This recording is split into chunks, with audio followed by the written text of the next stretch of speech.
Have to sing? You don't have to. Um, I'll sing a Viennese song, if I can remember one. They come to me at odd times, and then they don't go out of my head.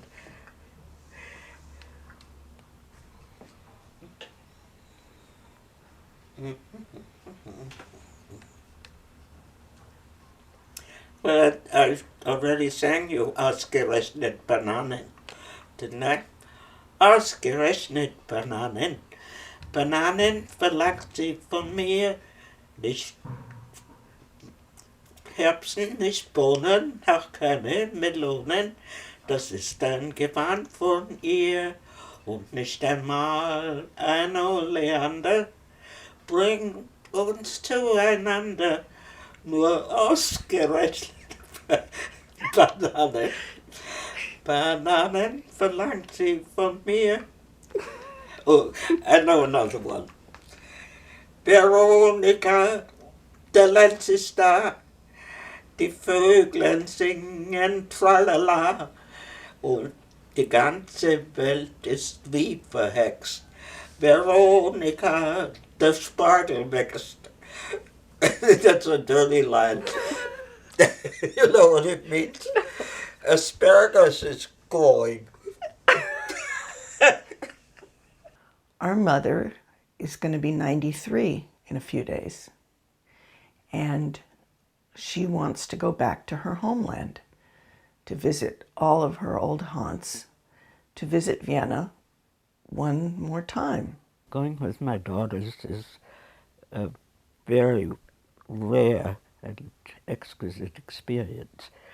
And also, I'm sure a lot of forgiveness has entered into my life. Vienna is a place where a family trauma occurred. There was a ripping apart, there was a tearing, and a wounding. The people that are around now were not alive at that time. Nobody, not very many people are going to be around that are my age. And if they were even 10 years younger, they were children and had no guilt. Our mother's pretty amazing. She decides to learn bronze casting in Italy in her 80s. She's traveled all over the world. She speaks other languages. She publishes books in her 90s, still producing art, and that she wants to do this journey is pretty darn amazing too. When I thought of returning to Vienna with my mother, Helen, and my sister Nanette, I made contact with Joshua over the internet, and we Skyped for many, many months. I made contact with him because he heads up a congregation in Vienna. He set up a welcome event specifically for my mother, but also a general welcome. Michelle said her mother is Jewish and that she's an artist and so forth. And such an opportunist as myself, I said, well, why don't we have a welcome celebration? Welcome this lovely Jewish person, and why don't we have an art show? We're going and we're having an art show where the three of us are showing our work.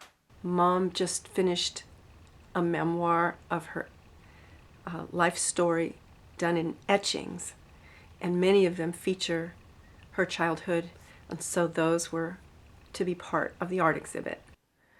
And we're going to eat sacratorta, which is chocolate cake, a special chocolate cake that all of my friends have been telling me I must have. I understand you speak German.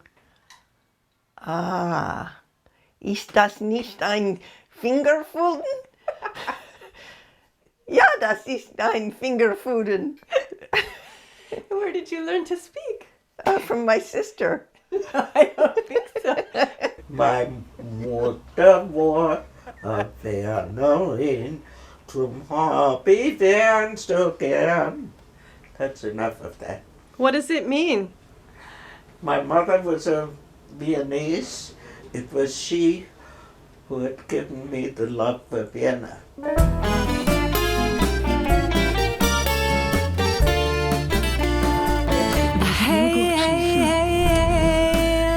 Today is a yes day.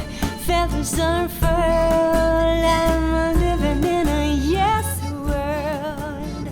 Okay, we're in Vienna. We're in Vienna.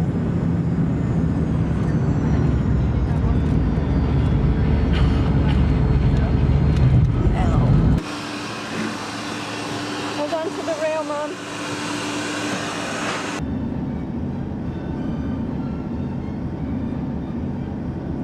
So which way we want you to go?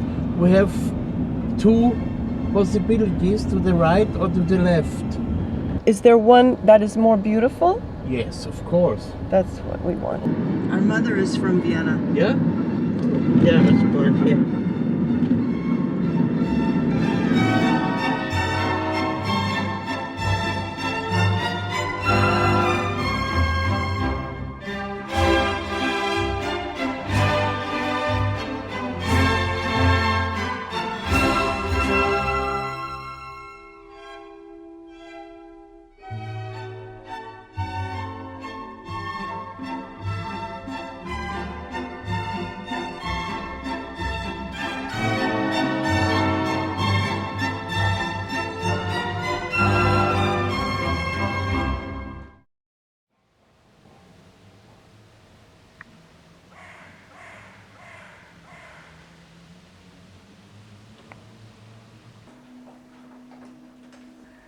There's a courtyard that's trees high, high up, 3 or 4 or 5 stories high.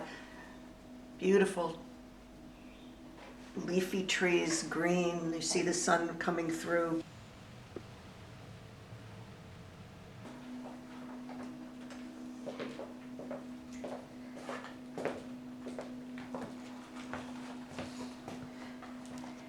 I couldn't sleep all night, and it hit me that this is a much bigger deal than when I saw it.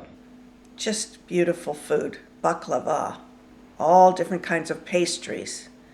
And we walked around and I bought a scarf.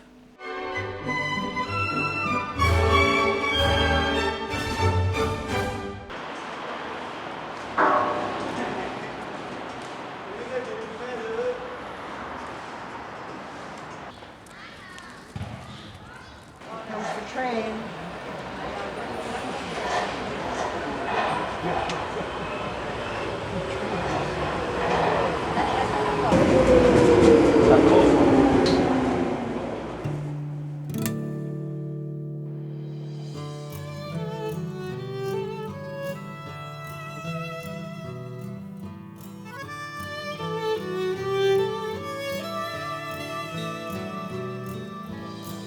I have the wind at my back. I have a plenty shoe. I have golden truffle. I have a secret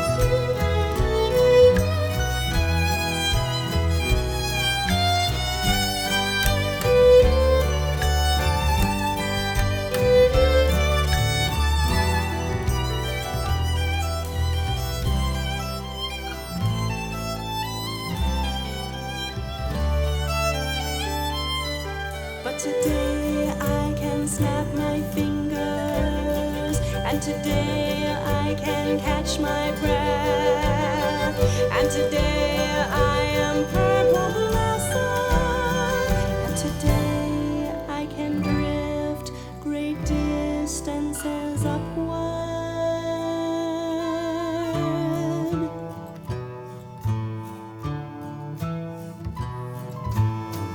I have moth wings for the delicate manners we sometimes need to speak the truth. unbustable hull to push me up through this frozen ground come spring. I have the wind at my back, I have horn of plenty shoe, I have golden truffle, I have a secret cache, I have the wind at my back.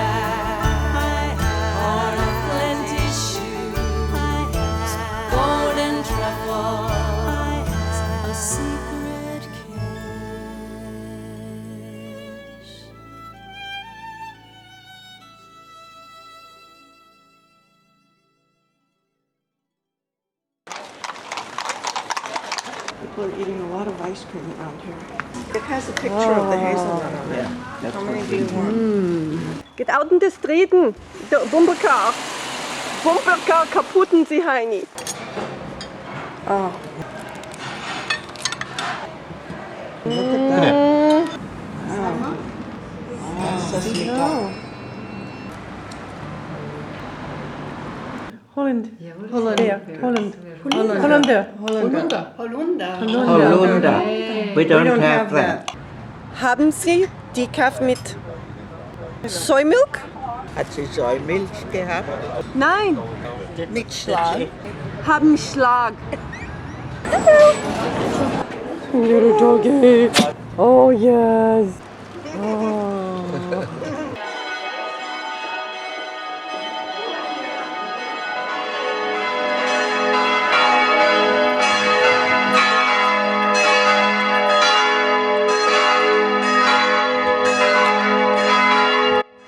A gorgeous, warm September day, not too hot. It was so elegant and open and easy to walk in and perfect.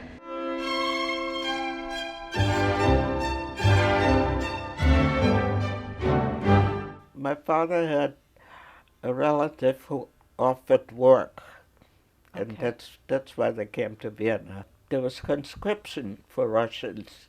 He was Russian. My father was very secretive about his background. I think he maybe had painful memories. He didn't want to talk about it, and he was not in touch with them as far as I know. It was an arranged marriage. He was definitely bettering himself, but he was actually much more educated in Jewish culture. And also, of course, he was poor, and they were not. They had a big importing of straw and felt hats and selling it again to millineries and to hat-making companies. The felt ones were called Stumpen. I've never heard that word since. About my mother's family, I remember quite a lot, and even visits to Grandma, which I loved. Bielichka, yeah. She had been a widow a long time, but not before they had 13 children. My father, who came from a religious home, rejected all of that. He didn't want any part of it once they came to Vienna. My mother was always more observant than my father, and he got less and less observant as the years went on. My sisters were sort of models to me because they were so overwhelming, and so many of them. There were 3 and I was only 1. And so I took on quite a few of their values, I'm sure, when I was a child. And they didn't want to be very Jewish at all. Rose dyed her hair blonde, but my mother was different. My mother really yearned for the days when she was with her original family. And in fact, in later years I realized that my mother really loved her original family more than her second family. I remember the only toy that I had, and it wasn't really a toy. It was a plaster dog that somebody had one in an amusement park. It became my toy dog. I slept with it. The apartment, and we're going to go to it, was Praterstraße 58, which means 58. 56, 58, right here. This is it. Wow. I lived on the second floor.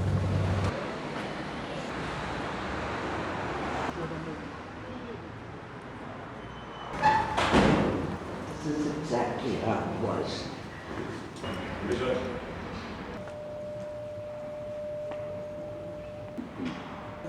What do you think, Mom? Second floor. Hello. It's a bargain store. The quartet and the house has actually more memories almost than the later house, although it was older, because I don't know why.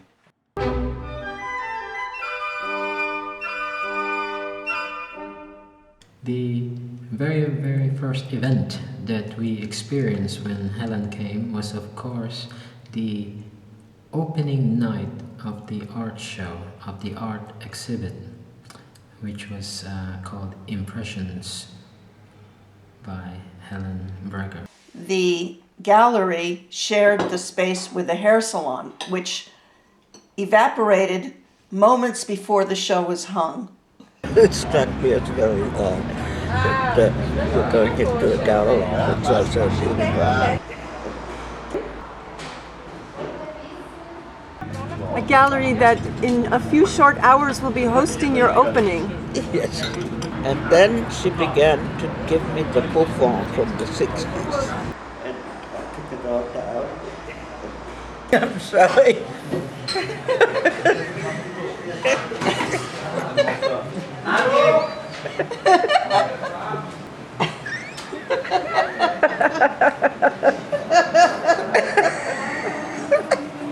I was having a giggle fit. Oh, I feel sick. I've been flicking the nail. I don't think I've ever in my life seen my mother have a giggle fit. And here she's laughing, wondering, what the gallery was a hair salon. What's she gonna find when she goes back? They may have some other business. Some other what? Other what? Business.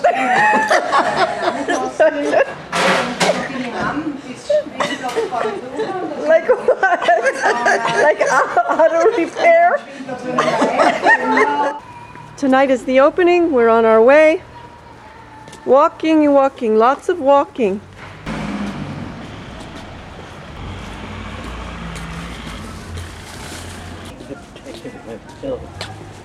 What are you thinking, Mom? Nothing. I don't have a thought in my head.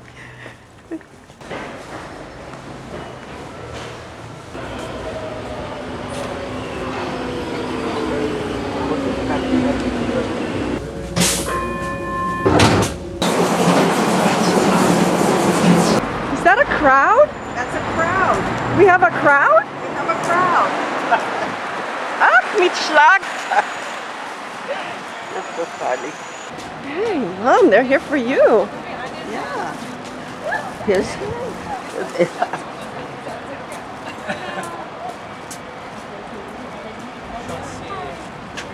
Hi. Hello. Grüß dich. Ich bin für die Verleihung. Servus. Das war der Robot, habe ich gesehen. Ne? Sehr schön.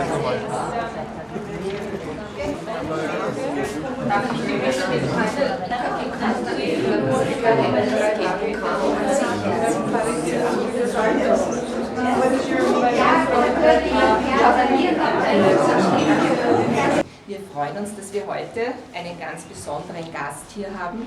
Das ist die Helen Breger. Helen.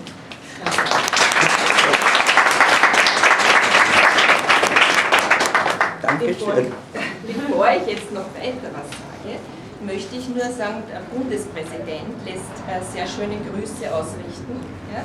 Und der israelische Botschafter. Ja? Danke.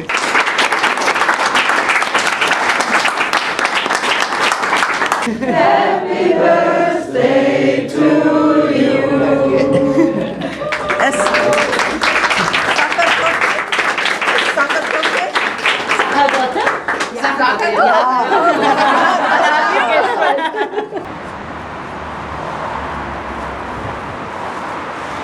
mean that the President of Austria sends you a welcome is really something which is... And the Ambassador of Israel is really something extremely remarkable. Oh, it's awesome. Receiving such a greeting there is something spiritual there. There is something that, because this is the head of the nation welcoming somebody who is basically returning to her city of birth, and also because she is Jewish born, because she is Jewish, also the Israeli ambassador sending his greeting. And so we wait and see the benefits that will be reaped because of such a greeting. I am completely and utterly overwhelmed. Well, I was kind of in shock the whole time, so. Yeah, so was I. Why? Because the whole thing was so unexpected. Yeah.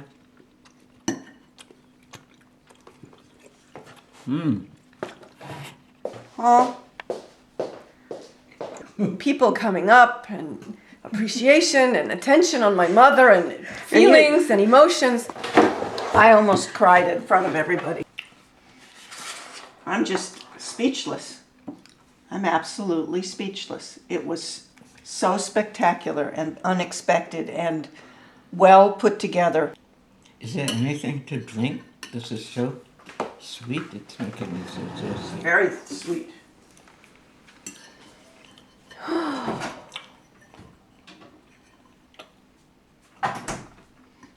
Okay. The inner gallery, art and haircutting is combined. It's already unusual. When it deals with the Figaro, a star haircut, apparently he is. Oh. And a famous American artist, Helen Breger. Das ist fantastisch. The Vienna Travel Gallery created this work of art. Helen Breger was born in Vienna in 1918 and fled with her family to America. And the last sentence said, "This is a hairy matter." This is typical that sometimes we were well off and sometimes we were not, and has to do with business. Well, at that point, we were well off, and my father wanted us to move to a better neighborhood, a better, bigger apartment. And so then we moved to Maria-Hilfer-Straße 12. That's where we're going to go. And that was a very nice apartment, took a whole floor, and had a balcony that was carried by caryatiden, and was a very nice neighborhood because I could walk to the museum. And I began to have work to do. I freelanced through the school. I got one job of freelancing to design blouses, and they were actually made into real blouses. Wow. And I was not 15 yet. Wow. Yeah. Right, looks, it says 12 to 16.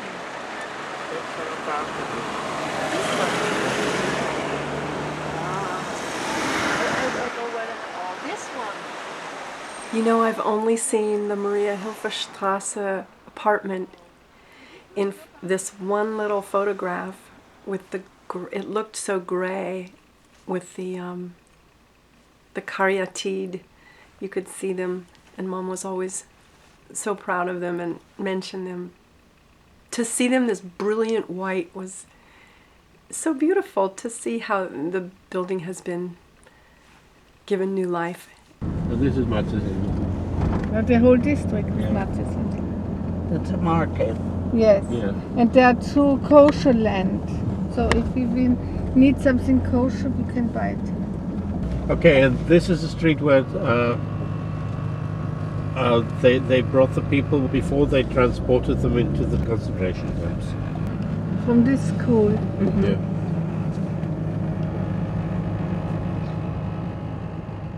Sometimes it feels like I'm walking in a charade, in the sense that, here's cars moving, buildings up, and I'm here walking, and this is the building where that took place. This is the building where, that Nazi leader spoke. These are the businesses whose glasses were broken and whose owners were hauled out.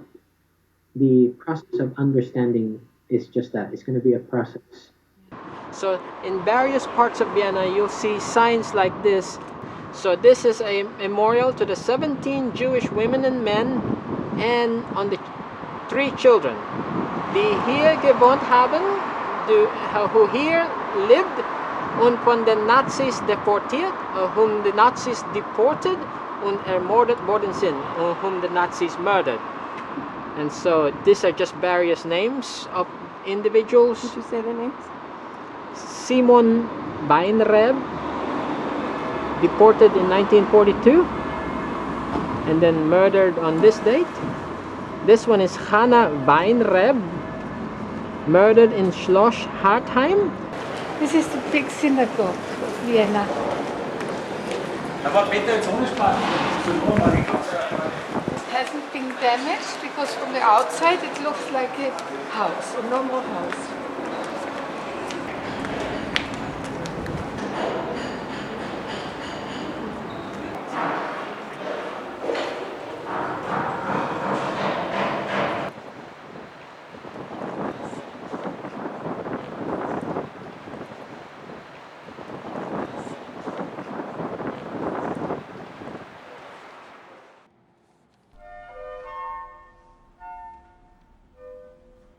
It was very tense, but we still had hopes that Schuschnigg was the name of the chancellor, that he might win. I remember that, the tension and the expectation and fear that he would not win, and he didn't. But not until a mechanized German army 150,000 strong, not until thousands of Bavarian police and uncounted Nazi organizers have prepared the way, does Hitler ride in triumph into Vienna, there to proclaim the end of Austria's 800 years as an independent nation. In the very first week, they did a roundup of Jewish businessmen, and that's when my father disappeared, and we didn't know where they had taken him. The Nazis had taken over the very first day the finest hotel in downtown Vienna and made it the Gestapo headquarters. And there, because they had not established real jails and not established deportations yet to concentration camps that came later, that's where they took these rounded up people, and that's apparently where my father was. But we didn't know that, and we would line up every day at police stations to find out if he was there. And there was nothing for quite a while. And Nadia, my sister, knew some people who had some connections, and they were able to ferret out and tell her where my father was. And he was indeed in that fancy hotel in a jail cell. And that's where he had to sign away all of his possessions, his not only his money accounts, his assets, his business, and his apartment, and all that we owned. I think of a land as being free of politics, and Austria is a beautiful land. I mean, it's exquisite with lakes and mountains, high mountains with snow like Alps, and low mountains with beautiful trees. And the people that live in it are not necessarily sympathetic to me. The greatest part of Austria when I grew up, maybe it has changed, was agricultural, farmers, very little education in those parts. They took very easily to Nazism. Mm-hmm. They probably had never liked Jews, and they found a sympathetic voice in Hitler. Many of the people who experienced the war on the side of the Nazis probably didn't have another. They were brainwashed.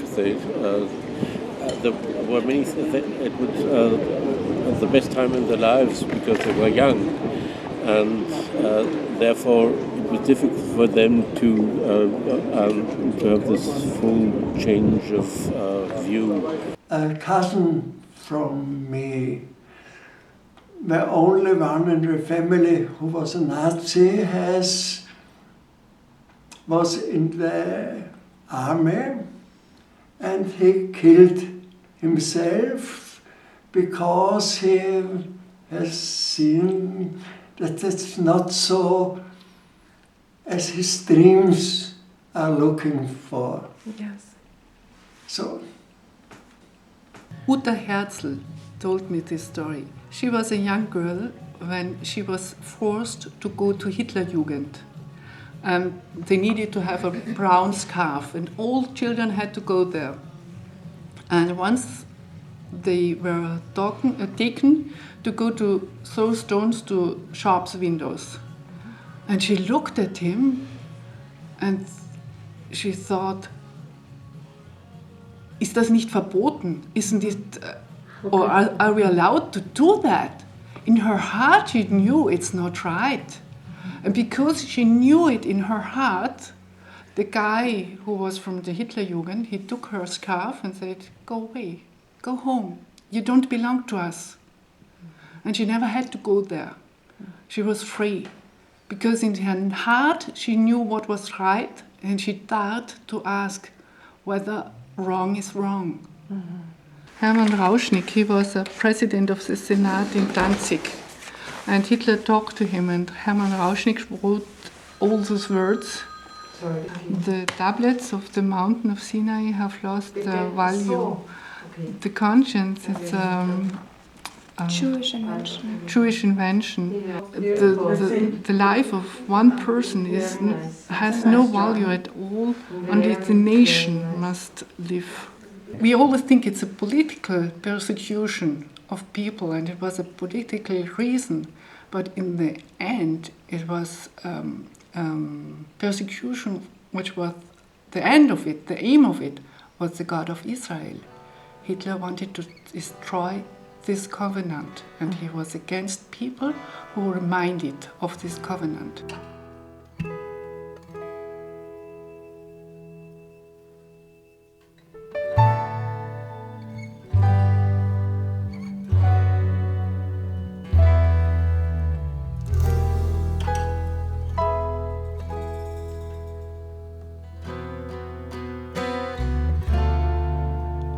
I miss the chance to sing the song, that last one I wrote for you, and we never said goodbye.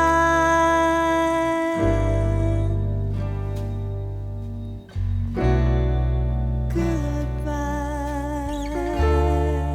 The time of your leaving was,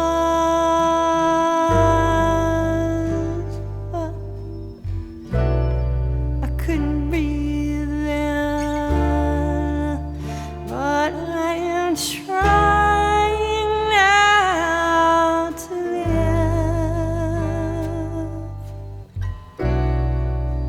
I have a vacation plan.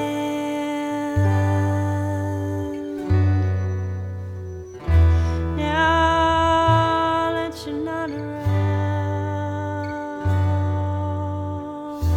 now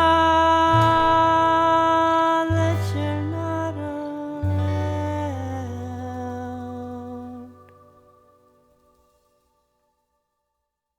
The rumors were flying, and they were sometimes absurd, and sometimes they had some truth and facts to it. And people were talking about Shanghai. One could maybe go to Shanghai. One could go to Azerbaijan, which people really considered very seriously. And then came maybe the Caribbean countries and many other rumors, and many insecure, frightening weeks went by. And finally, my brother-in-law, Kurt, found out that if you paid a certain amount, and it was a big amount per person, and you were a white European, you could enter Trinidad, which was British at that time. And that's what my father did, and how he got the money was that in his business, which was partly wholesale and partly retail, people had accounts and didn't pay cash immediately, and they, learning of his plight, sent him what they owed him surreptitiously. My sister Jean and Kurt left first, and they were going to find us a place to live and prepare. That someone had a camera is such an incredible blessing. In 1938, as my Auntie Jean and Kurt were the first to depart from Vienna, you see my Auntie Nadja, my Auntie Jean, and my grandfather, whom I never met in person. And you see my mother at age probably less than 20 years old. They must have really wondered if they would see one another again.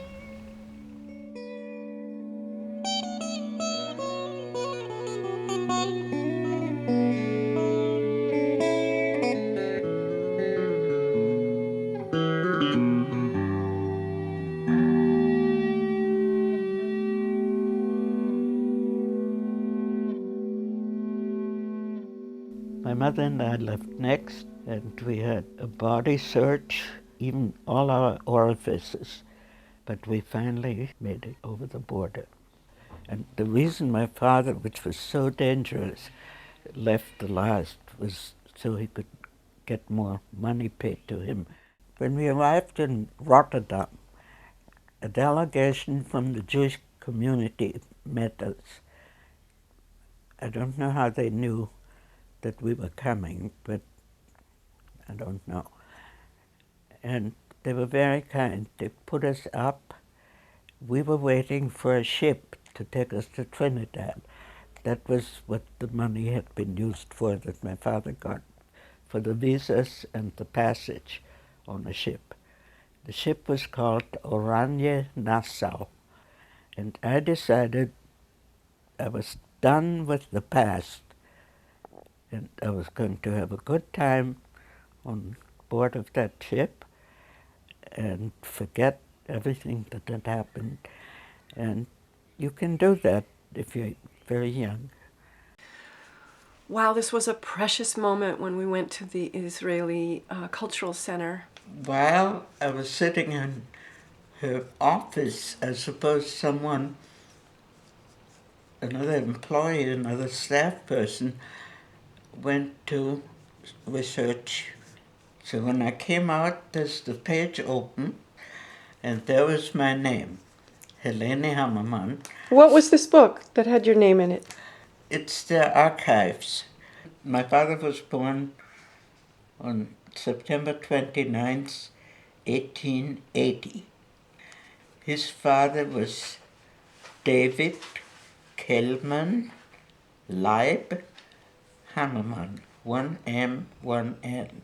My mother didn't even know the names of these forebears of hers, and here they were written in meticulous, beautiful handwriting in this ledger that had been kept. and maintained and preserved for this very moment in the very heart of Vienna. This is absolutely the first time that I've ever known any of this information. My father never told us. My mother never told us. And my mother and father were married in 1904. And seeing my family's information was fantastic because I had never known it.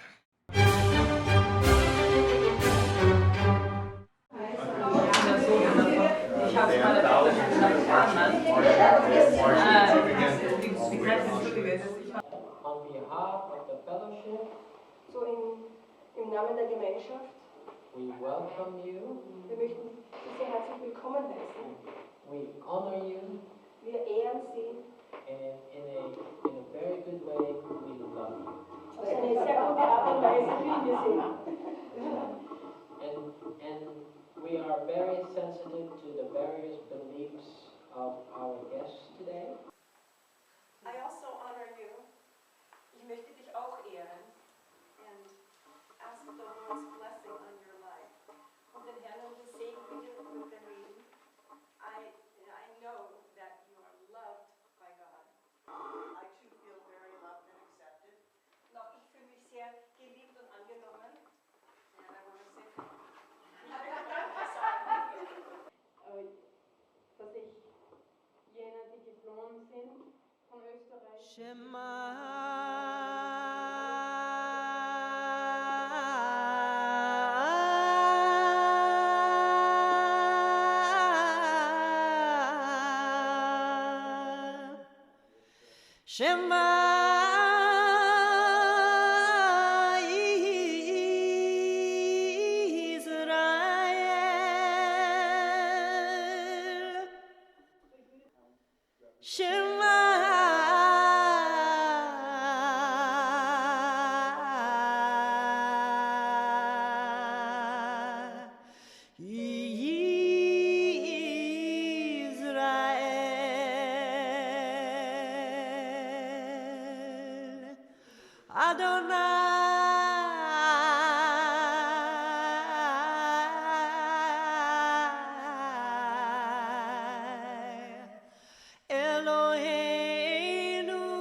Verse 6, we're all like sheep who've wandered off and gotten lost.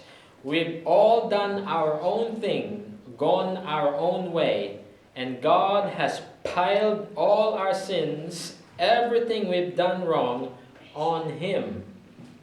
Still, it is what God had in mind all along to crush Him with pain. The plan was that His soul is given up as an offering for sin, so that He'd see His offspring. He will prolong His days, and God's plan will deeply prosper through Him.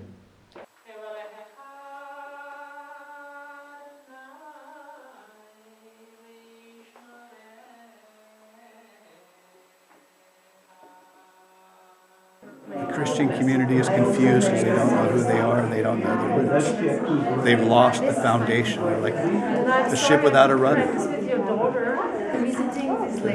I want to let you know that you will never stand alone again. It's time to repent for proclaiming a false God. As my dad said, we come humbly to serve. That's the main goal of our family and our ministry. And where did you come from to attend this event in Vienna? We came from Texas. So basically the whole idea is that when somebody out of biblical reason makes an apology and a welcome and comes with open hearts and peace, there is a reaction, a holy reaction, a heavenly reaction that results in blessings for both sides. The proof of the people talking to each other, getting to know one another because of the welcome celebration, because of Helen coming. The message is getting across that it is very important to welcome Jewish people, especially from certain lands in which they have been driven out, in which they have been previously said, "You're not welcome." It's so unique. It's mysterious. I am seeking the face of the God of Abraham, Isaac, and Jacob. And in doing so, I seek healing, restoration, and reconciliation. And that welcome event became a holy meeting ground to participate in an exchange of asking for forgiveness and being able to give forgiveness. And finally, the opportunity to reconcile with God, to finally come to some peace with this historical event that has made so many question whether he was even there or cared about our people. But yet, he does care, and he loves us, and he's preserved us in spite of all odds. And that the young people in our family seek him through his word, through the Tanakh, the Holy Hebrew Bible. That is evidence of his faithfulness to us and his love.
Hola, Leonor. We don't want to be on the coupon. We're singing an aria now.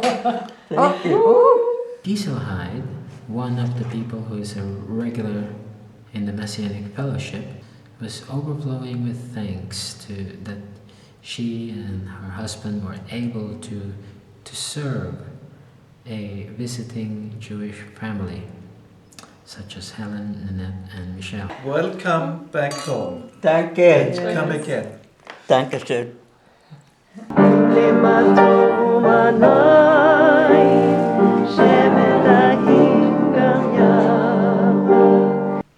To know in the heart what's right, you need to know the God of Israel. Mm-hmm. And you really will know, when you really know him, he will change your heart. Jesus Christ came into the world through the Jewish people.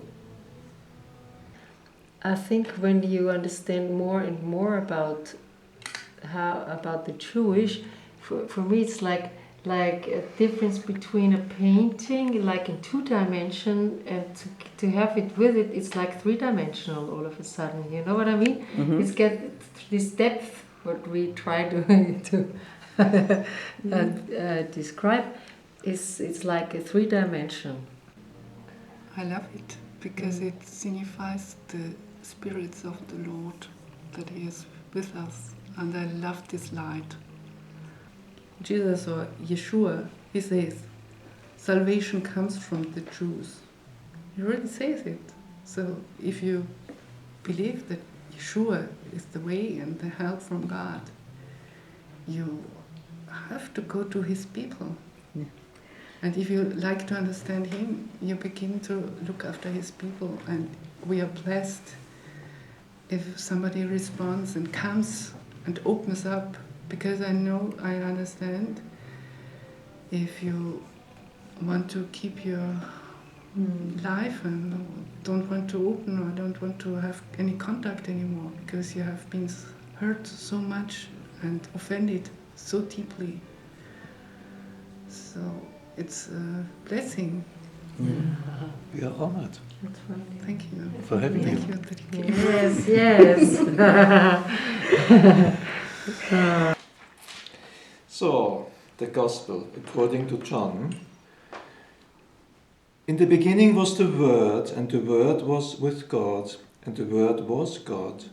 He was in the world, and the world was made through him, and the world did not know him. He came to his own, and his own did not receive him. And the Word became flesh, and dwelt among us, and we beheld his glory, the glory as of the only begotten of the Father, full of grace and truth. And now the German version. Am Anfang war das Wort und das Wort war bei Gott und das Wort war Gott. Our mother did not speak in German in the home, and she seemed to wince at the sound of the German language, and I inherited that repulsion, you might say, that the sound of the German language was painful to my ears, and brought up images and feelings of resentment. And since I've been here, I've heard praying in German, as well as wonderful, joyful conversation and fellowship, and getting to know people who speak this language, and to just hear you read in John. I think that my heart has been healed of this wound. It's a beautiful language. You see, God manages to speak even German. Speaking Germans in the house. Yes. There's just one word one can say, hallelujah. Hallelujah. Yes. Just part of all the extraordinary healing taking place on this journey.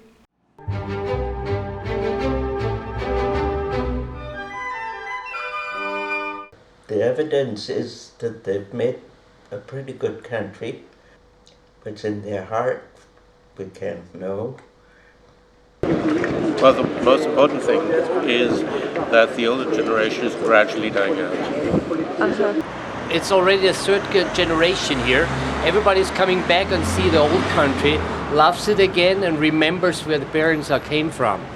For the younger generation now, it's not our fault anymore, but it's in our conscience, you know, so we have to make sure that it never happens again. So in my eyes, there's one part which healed very well, like everywhere in the world, the good part, you know, good things in the human being.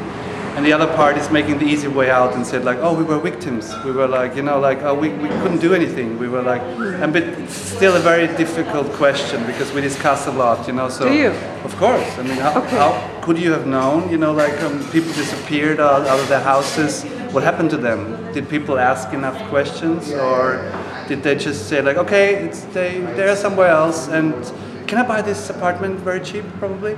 I had a lot of friends who were Jewish, and I always heard about this part of the time of the history, but at the same time, the Austrians didn't talk about it.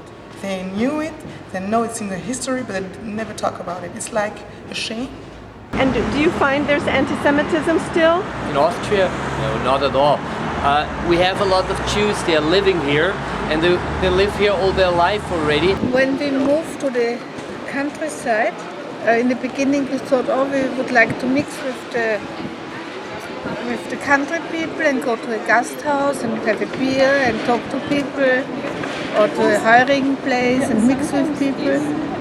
But we stopped this very soon, because that was half an hour and the topic came with something Hitler. We need a little Hitler, you know, you say. Oh, we are not for him, we are against him, but a little one would be useful and topics like this, and we couldn't bear that. This house was a Jewish house, and all people living here were Jews and had to go, unfortunately. So there are some connections which I didn't know in the beginning, but I understand today. The enemy of God always produces a counterfeit and creates something like the truth, but it always leads to death and ugliness. And God's truth always leads to beauty and truth and love and salvation and righteousness and justice. There's a wall which broke by throwing out the people of the covenant. Yes. Let me just say it this way. I'm thinking of Joseph when he was rejected by his brothers and they mistreated him and threw him in a hole and all that. Later they come to him and they're concerned after Jacob's death, their father, that he's going to punish them for their misdeeds towards him. And he tells them, what man intended, or what you, my brothers, intended for evil, God intended for good. So he's able to take even that which is death-ridden, that which is intended as a humiliation, and transform it into something beautiful. We are his chosen people. We are set apart for his purposes, for his exclusive purposes. Yesterday, when I was giving a speech, and I kept it more or less light, but to the point and factual, and then, all the time, I wasn't moved or losing it or not able to go on. And then I came to the part where I talked about my family, and suddenly it occurred to me that having all these babies, and I mentioned them, I got so moved. It occurred to me, this is the healing of this enormous ripping us apart. Baruch atah Adonai, Eloheinu melech haolam. Blessed art thou, O Lord our God, ruler of the universe. You sanctify us, you take care of us, you give us our food and our bread, and we bless you with our souls. That was the whole idea of Helen coming to Austria, so that she can receive welcome, and with welcome comes honor. And we have welcomed her and we have honored her, and we leave it all into the hands of God. What happens next?